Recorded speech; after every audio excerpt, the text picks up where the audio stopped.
Hi friends, இன்றைக்கி காலையில் பிரம்ம முகூர்த்த பூஜையெல்லாம் முடிச்சுட்டு ஒரு டீ போடலாம் அப்படின்னு சொல்லிட்டு டீயை தான் போடுறதுக்கு ரெடி பண்ணேன். அது ஒரு 4-5 நாள் ஆகுதுங்க ஏலக்காய் பொடி தீர்ந்து.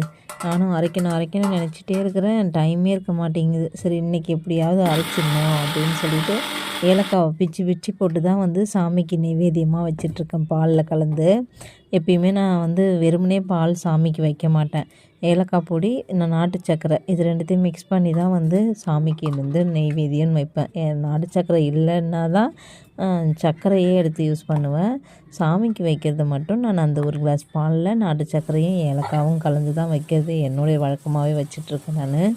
அதனால் எப்பயுமே ஏலக்காய் பொடி தீர்ந்த மறுநாளே அரைச்சிடுவேன். இன்றைக்கி ஒரு 5-6 நாள் ஆயிடுச்சு ஏலக்காய் பொடி தீர்ந்து. ரொம்ப கஷ்டமாக இருந்துச்சு பாருங்கள். ஏலக்காவை பிச்சு போட்டு தான் சாமிக்கு பாலில் கலந்து வச்சிட்ருந்தேன். சரி இன்றைக்கி எப்படியாவது அரைச்சிடணும்னு வேலையே எனக்கு ஏலக்காய் பொடி அரைக்கிற வேலை தாங்க இன்றைக்கி. அதை அரைச்சி முடிச்சுட்டு அப்புறம் ஒரு 6 மணி இருக்கும், அந்த டைம் தான் ஸ்ட்ராங்காக ஒரு டீயை போட்டு குடிச்சிட்டு அதுக்கப்புறம் சரி இன்றைக்கி அமாவாசை இல்லைங்களா, விரத சாப்பாடு ரெடி பண்ணணும் அப்படின்னு சொல்லிட்டு பருப்பெல்லாம் ஊற வச்சுட்டேன். அரிசி பருப்பு இதெல்லாம் ஊற வச்சு எடுத்து வச்சுட்டேன்னா எல்லாம் கொஞ்சம் ஒரு 10 மணிக்கு மேலே சமைக்க ஸ்டார்ட் பண்ணால் கரெக்டாக இருக்கும் அப்படின்னு சொல்லிட்டு நானும் ஹஸ்பண்ட் விரதம் இருப்போம், சாப்பிட மாட்டோம். பாப்பா தம்பிக்கு மட்டும் ஏதாவது சிம்பிளாக தோசை பொடி அது மாதிரி எதனா வச்சு கொடுத்துருவேன். இல்லாட்டி இன்றைக்கி மேகி கேட்டாங்க அவங்க. மேகி சாப்பிட்டு ரொம்ப நாள் ஆயிடுச்சு, மேகி செஞ்சு கொடுங்க அப்படின்னு சொல்லிட்டு சரின்னு சொல்லிவிட்டு அவங்களுக்கு மட்டுமே மேகி கிண்டிக்கிட்டேன். நான் டீ போட்டு குடித்தேன்னா அதுவே அப்படியே எனக்கு ஒரு 11 மணி வரைக்குமே நல்லா கொஞ்சம் ஃப்ரெஷ்ஷாக வேலை செய்ய முடியும். அந்தளவுக்கு உடம்பு தாங்கிக்கும். அப்புறம் டீயெல்லாம் போட்டு குடிச்சிட்டு ஹஸ்பண்ட் பால் கேட்டாங்க. அவங்களுக்கு பால் போட்டு கொடுத்துட்டு அப்புறம் இதெல்லாம் வாங்கிட்டு வந்தாங்க. வெஜிடபிள்ஸு, இந்த அகத்துக்கீரை, வாழைக்காய், வாழை இலை இதெல்லாமே வாங்கிட்டு வந்துடுவாங்க. அவங்க செட்டு அப்படியே வாங்கிட்டு வந்துட்டாங்கன்னா எனக்கு அதுக்கப்புறம் சமைக்க ஆரம்பிச்சிருவேன். தம்பிக்கு பாப்பாவுக்கும் மேகி ரெடி பண்ணி கொடுத்துடலாம் அப்படின்னு சொல்லிட்டு தான்.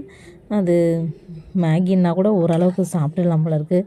இந்த இப்பி அதில் ஏதோ சுகர் டேஸ்ட்டு வருது பாருங்கள், வாயிலே வைக்க முடியல அப்படின்னு சொல்லிட்டு பாப்பா சொல்லிகிட்டு இருந்தா. சரின்னு சொல்லிட்டு சரி சாப்பிடு பாப்பா, வாங்கிட்டு வந்துட்டாங்க அப்படின்னு சொல்லிட்டு பாப்பாவுக்கும் அதை போட்டு கொடுத்துட்டு தம்பி பாப்பாவுக்கு மட்டுமே 2 இது போட்டேன். அவங்க 2 பேருக்குமே ஷேர் பண்ணி கொடுத்தேன், சாப்பிட்டாங்க. சாப்பிட்டு முடிச்சுட்டு சரி சமைக்க ஆரம்பிச்சிடலாம் அப்படின்னு சொல்லிட்டு வாழைக்காய் வாங்கிட்டு வந்தாங்க. ஒரு வாழைக்காய் பாருங்களேன், 15 ரூபாங்க இந்த வாழைக்காய். அவ்வளோ பெருசாக இருந்துச்சுங்க. வாழைக்காய் 2 சைஸ் வாழைக்காய்.